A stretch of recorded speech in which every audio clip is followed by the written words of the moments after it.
A cada semana a igreja vai nos orientando de como é que nós devemos viver, né? Toda a pregação da igreja é doutrinária e para a vida, né? Uma doutrina, o dogma, que fundamenta a moral e que nos leva a uma vivência espiritual, né? É claro que nós somos corpo e alma, mas, em primeiro lugar, devemos buscar as coisas do Espírito. Como disse São Paulo na Epístola, não devemos dar lugar aos desejos da carne, e sim aos desejos do Espírito. E é neste sentido que o Evangelho de hoje vem ao nosso encontro, nos falando três coisas muito importantes. A primeira, o valor de nossas escolhas. A segunda, a importância da confiança na providência divina. E a terceira, o nosso compromisso com a justiça. O que eu falo aqui, falo sempre para vocês, é fundamentado sempre na doutrina da igreja. Aqui eu nunca falo opiniões pessoais, até porque não interessa. O que importa no sacerdote é ser um pregador, não de uma doutrina sua, mas daquilo que o Evangelho nos diz e aquilo que a igreja, guiada pelo Espírito Santo, nos ensina. Esse é o fim de toda pregação. E é nisso que vocês devem confiar. Confiar naquilo que a igreja ensina. Porque a igreja sim é guiada pelo Espírito Santo. E o pregador, quando ensina aquilo que a igreja ensina, ele também aí é guiado pelo Espírito Santo. Vejamos o que Jesus diz primeiro. Não podeis servir a dois senhores, ou a Deus ou às riquezas. A palavra riqueza aqui é usada em aramaico mamona, que era ao mesmo tempo um Deus, entre aspas, pagão. Então, quando Jesus fala não podeis servir a Deus e as riquezas aí não tem apenas o sentido de dinheiro ou de bens materiais, mas de toda espécie de idolatria, que podem ser adorar a falsos deuses, que o mundo nos propõe, adorar a si próprio e adorar também o dinheiro, as coisas materiais. São Paulo diz aí o termo mundo também pode ser objeto de adoração. O mundo com as suas máximas, o mundo que combate contra nós, o mundo que é inimigo de Deus, inimigo do homem. Então nós temos que ter o cuidado de não querermos compactuar com o mundo. Quem se faz amigo do mundo se torna inimigo de Deus. E quando falamos mundo aí, não dizemos a obra bonita, bela que Deus criou. Não é esse mundo. Deus criou o mundo. Também não é o mundo como a generalidade das pessoas. Não. Mas o mundo aí é tudo aquilo que combate contra Deus. Seja dentro de nós mesmos, quando compactuamos com tudo aquilo que ofende a Deus, seja o mundo como uma organização conspirativa contra Deus. E há essa organização dos sem Deus, e que combatem a Deus, e combatendo a Deus, combatem a igreja. Isso nós já vemos no próprio Antigo Testamento, o profeta Ezequiel, quando mostra que no subsolo do templo, já sacerdotes se reuniam para conspirar. Nós vemos essa conspiração também nos tempos de Moisés, nos tempos de Cristo. Isso fica muito claro quando o Sinédrio, já cheio de pessoas que queriam um Deus segundo o seu modo de agir ou de pensar, manipulavam o povo. Isso também existe hoje. Existe a conspiração dos sem Deus, que se organizam para corromper as pessoas e destruir tudo aquilo que leva o homem a Deus. Quando falamos de família, falamos de pureza, falamos de castidade, falamos de vivência da fé, Tudo isso é colocado por alguns que conspiram contra Deus como tabus que devem ser quebrados. E lutam para quebrar esses tabus que levam o homem à sua própria ordem sobrenatural. E quando fala servir a Deus e as riquezas, é servir a esse mundo. Nós temos que ter coragem de sermos diferentes do que o mundo nos propõe. Não por vaidade, não por orgulho ou por arrogância de nós nos acharmos melhores do que os outros. Não, porque ao servir o Evangelho, nós nos tornamos diferentes e caminhamos no sentido contrário. O mundo que propõe suas modas, que propõe suas máximas, o poder do dinheiro, o poder do prazer, o poder dos bens materiais, o próprio poder pelo poder em si, de dominação de umas pessoas com relação às outras. Mas esta luta não é apenas exterior, é uma luta interior, e começa dentro de nós. Então não podemos servir a Deus e ao mundo, ou servir a Deus e a nós mesmos. Não podemos ter outros deuses, e muitas vezes se tem, quando não se tem a coragem de lutar contra eles. Dizem os santos que quando nós queremos servir a Deus e ao mundo, nós nos tornamos incoerentes, nos tornamos hipócritas. Hipócritas ou incoerentes quando nós somos católicos e servimos a Deus e a igreja, e no trato com o nosso semelhante, nós tratamos mal, não temos caridade, não somos caridosos com aqueles que estão sujeitos a nós, não somos respeitosos com aqueles que estão acima de nós. Terminamos, mesmo como membros da igreja, descuidando e nos tornando servos do mundo, servos da mamona ou da carne, como nos diz São Paulo na epístola de hoje.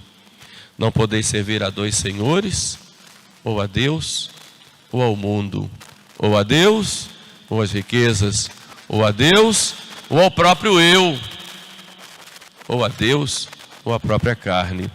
É evidente que essa luta é grande em nós. Daí a necessidade que nós temos da graça para vivermos unidos a Deus.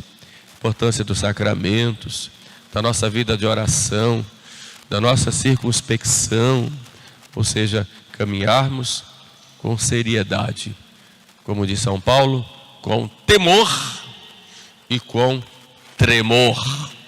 Isto é bem claro.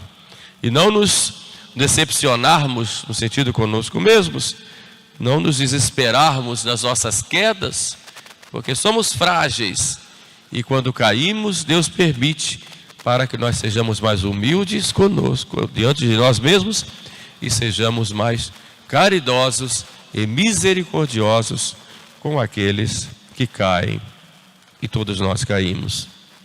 Um segundo ponto, Jesus nos diz: olhai os lírios do campo e olhai as aves do céu. Os diversos autores, os santos padres, sobretudo, colocam aí uma lição da providência de Deus. A providência de Deus, que é o governo que Deus tem sobre todas as coisas. Tudo segue a esse governo. Mesmo quando Deus permite o mal, e Deus permite porque Deus respeita a liberdade humana, Deus Todo-Poderoso, Ele se depõe de seu poder diante da vontade humana, porque Ele respeita a liberdade. Porém, Ele tira sempre do mal um bem. E toda a providência divina só tem um fim.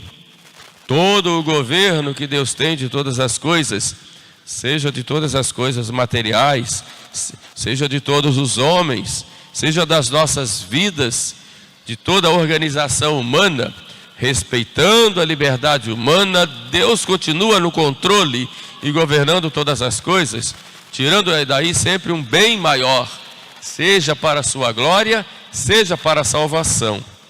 O objetivo da providência divina com relação a nós é a nossa salvação. Não existe outro. Providência existe para a nossa salvação.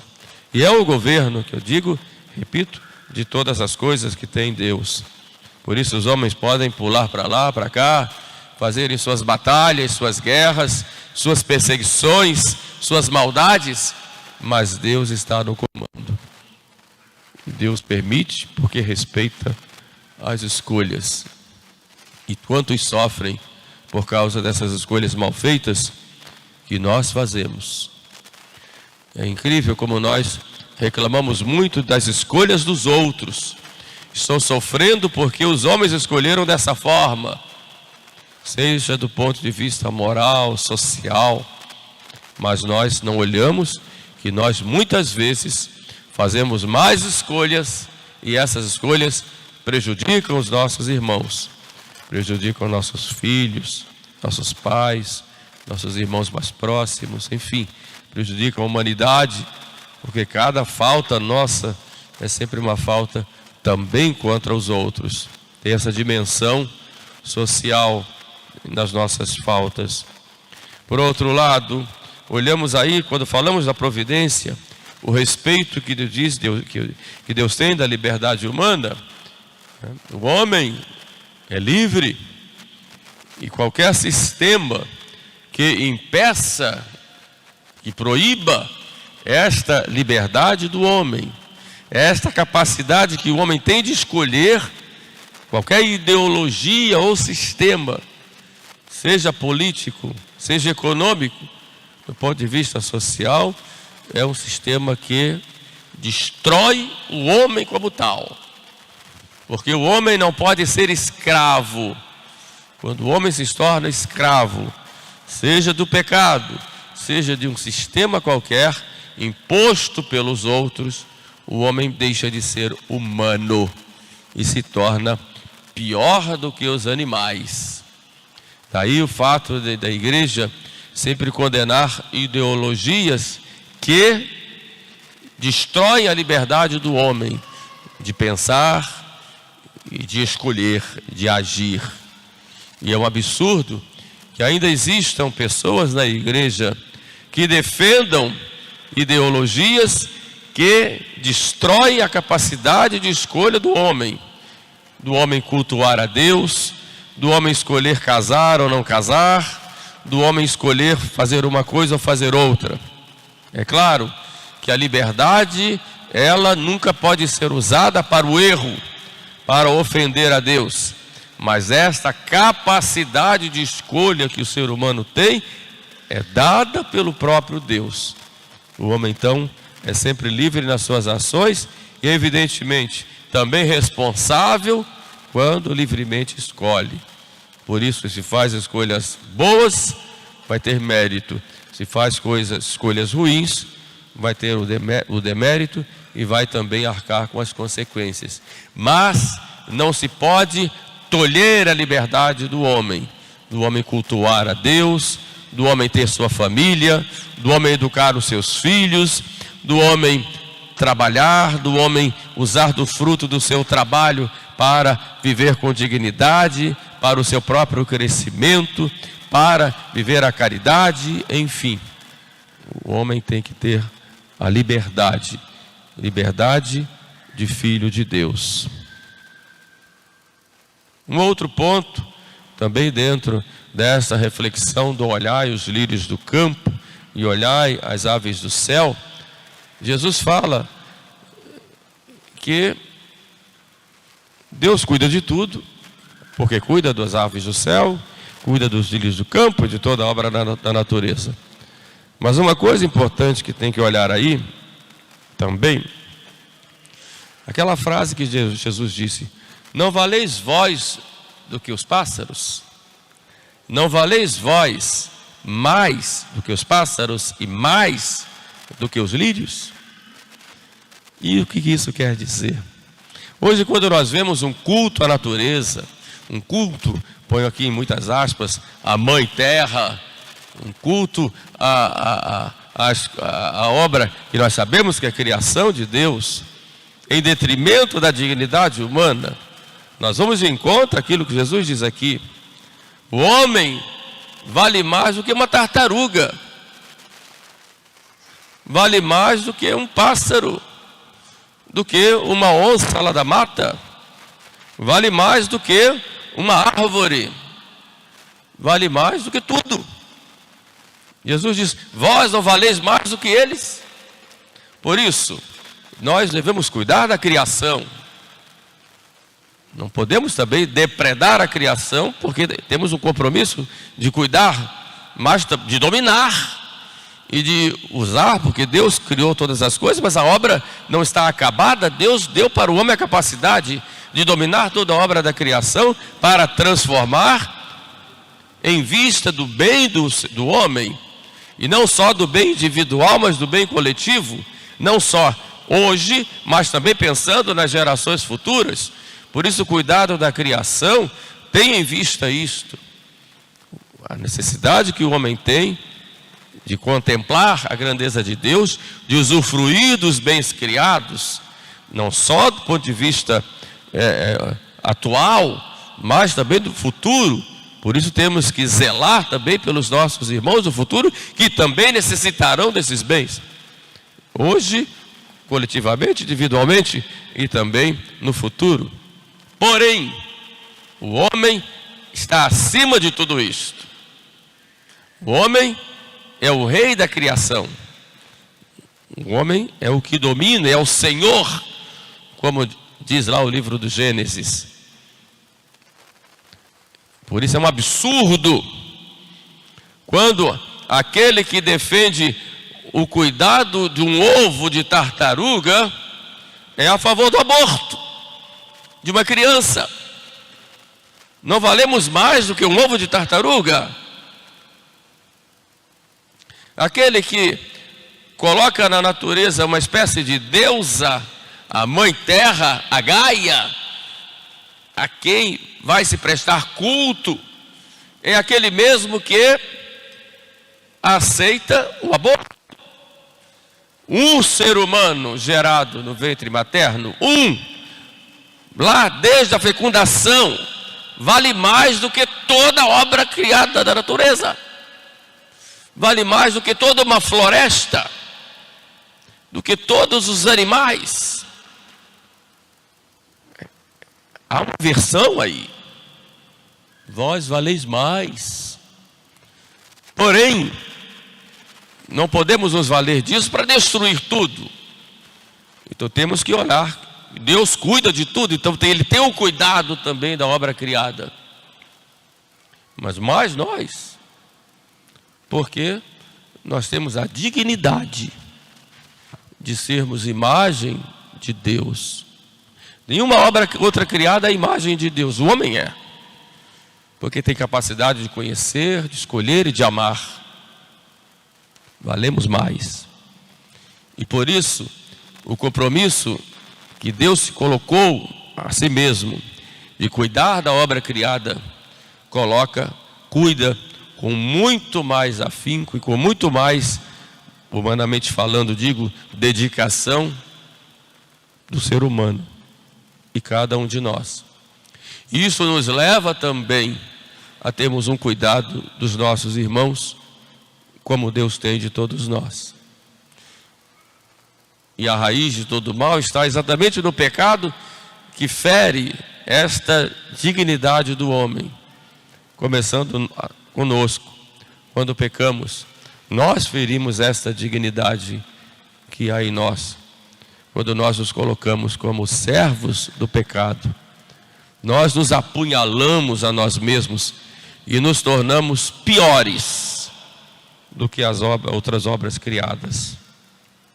Por isso, quando olhamos os lírios do campo e as aves do céu, olhamos a grandeza de Deus e olhamos o compromisso que nós temos com a vida humana.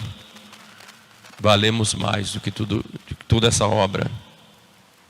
Um terceiro ponto, Jesus fala: buscai em primeiro lugar o reino de Deus e a sua justiça, e o resto vos será dado por acréscimo.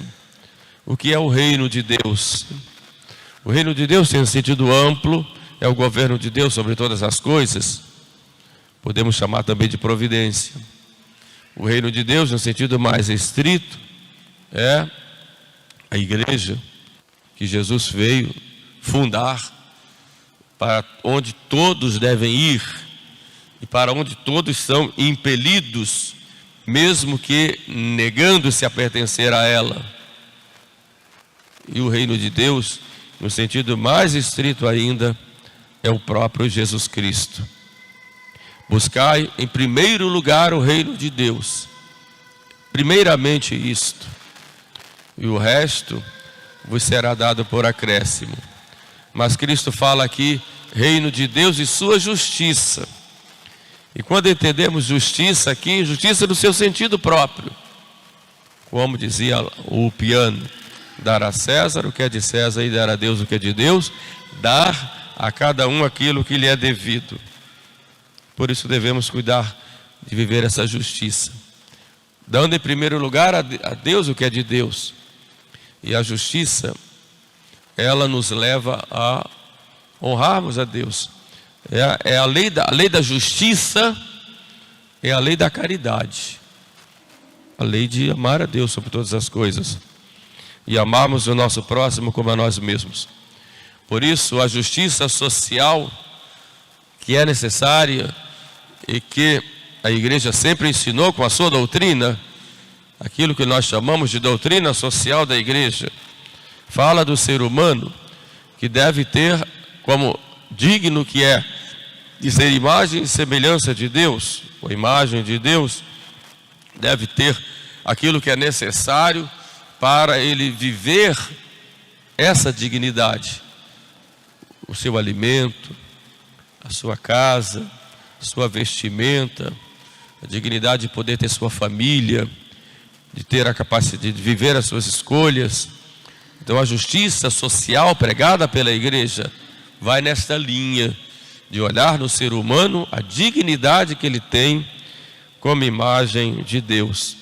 E o que governa, ou o fio condutor de toda a justiça social, é a caridade.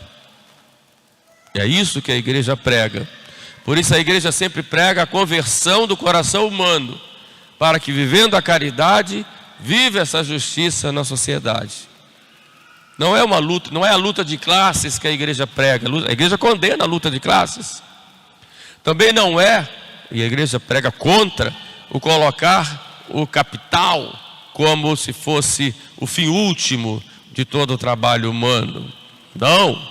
Ou o sucesso material como fim último. Não. Ou o lucro como fim último de toda organização social. Também não. O fim último é Deus. E Deus que olha o homem na sua dignidade e o acolhe como filho. Por isso, se por um lado a igreja prega contra as ideologias, por exemplo, todo o totalitarismo, o comunismo, o socialismo, que manipula o ser humano como se fosse um objeto, tolhendo sua capacidade de pensar, de agir e de escolher, e dominando o ser humano. E a igreja condena essas doutrinas totalitárias, que tira do homem a capacidade da própria liberdade. E a gente vê aí na história, e quando a gente percebe que o engano é tão grande, que leva pessoas a abraçarem esse sistema, que a igreja condena, e que trouxe para o mundo milhares e milhares de mortos, e muitas pessoas não enxergam isso. Por outro lado, a igreja condena também aqueles que usam do ser humano como uma máquina de produzir, sem olhar a sua dignidade, colocando o ser humano apenas como também um objeto que se usa e joga fora. Então, nesse sentido, a doutrina social da igreja, ela é bem clara. E o primeiro princípio é este: o homem deve ser tratado com dignidade, e a dignidade de imagem de Deus. Portanto, nós temos que seguir essa doutrina. Por isso a igreja ela não tem opções para um lado nem para o outro. está no equilíbrio. E esse equilíbrio consiste exatamente em olhar a primazia do homem, o homem que busca a Deus, evidentemente a primazia de Deus, mas eu digo aqui do ponto de vista humano, do ponto de vista social, o homem deve buscar viver essa união com Deus e deve ser proporcionado isso. E a igreja tem o seu poder espiritual de dar os mecanismos para que o homem busque a Deus, e o poder temporal tem essa obrigação de cuidar do bem comum, do bem-estar do homem aqui na terra, em vista do seu destino sobrenatural, que é a vida eterna. Essa é a doutrina da igreja, e se qualquer poder temporal prescinde desta visão sobrenatural do ser humano, ele vai ser sempre um poder viciado, que vai destruir o homem e a sua capacidade de viver em Deus, e vai destruir-se a si mesmo. E quando Cristo diz: buscai em primeiro lugar o reino de Deus e a sua justiça, e o resto vos será dado por acréscimo, nós aí nos perguntamos, se nós não temos nem esse resto, evidentemente porque nós não estamos buscando em primeiro lugar o reino de Deus. E um outro ponto importante dentro dessa mesma reflexão, é que quando nós buscamos o resto, nós não temos nem o resto e nem o principal. E quando uma igreja se compromete, e dela é comprometida em levar os homens para o céu, se ela se esquece disso, não digo a igreja em si, mas os homens da igreja se esquecem disso, os homens terminam levando o homem ao vazio, a uma vida sem sentido. E isso a gente não pode fazer. Portanto, busquemos viver essa pobreza de espírito de que nosso Senhor nos fala no Sermão da Montanha, né? Pobres de espírito, quer dizer, aquele que vive aqui na terra, tem o governo das coisas, mas em vista de algo muito maior, que é a salvação, que é a vida eterna, que é o que nós buscamos. Portanto, peçamos a nosso Senhor que nos dê essa graça de termos essa visão sempre sobrenatural de todas as coisas, para que assim possamos ter dias melhores e levar este amor, esta caridade em todos os meios em que nós vivemos. Louvado seja nosso Senhor Jesus Cristo.